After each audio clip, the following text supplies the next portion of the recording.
case na miss nyo kanina, nanalo po ang Super Friends. At kung papala rin, mag-uwi sila ng total cash prize of 200,000.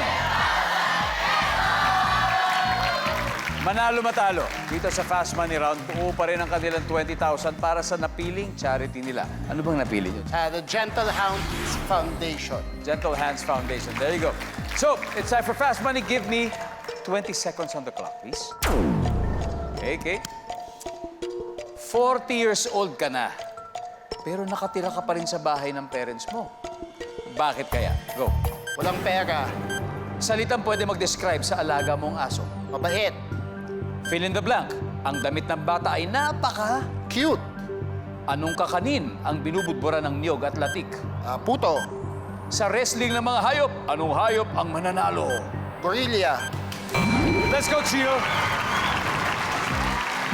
Okay, 40 years old na, nakatira pa rin sa bahay ng parents. Bakit kaya kasi walang pera? Ang sabi ng Top survey. answer. Oh yeah. Salitang pwede mag-describe sa alaga mong aso? Mabait, ang sabi ng survey. Nice. Fill in the blank, ang damit ng bata ay napaka-cute. Ang sabi ng survey. Wow! Anong kakanin ang binubudura ng niyog o latik? Puto. Ang sabi ng survey.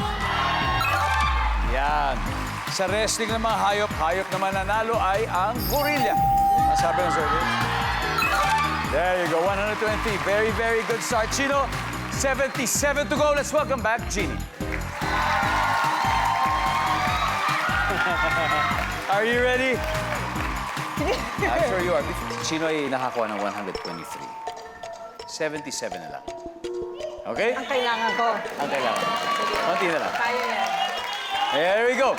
So, at this point, makikita na po ng mga manonood ang sagot ni Chino. So, give me 25 seconds on the clock.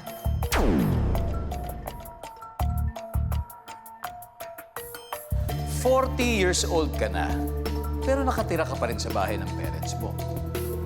Bakit kaya? Go. Walang trabaho. May anak. Salitang pwedeng mag-describe sa alaga mong aso. Pass. Fill in the blank. Ang damit ng bata ay napaka-blank. Presko. Anong kakanin ang binubudbura ng niyog o latik? Biko.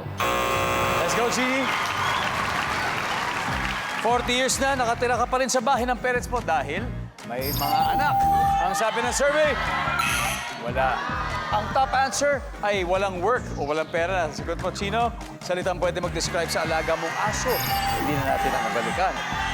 Ang top answer ay mabait. Top answer din yun. Chino, fill in the blank, ang damit ng bata ay napaka-presko. Ang sabi ng survey, hoy, wala.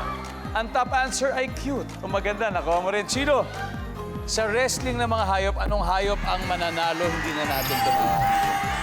Elepante, top answer. Siguro dahil sa size, yun yung naging top answer.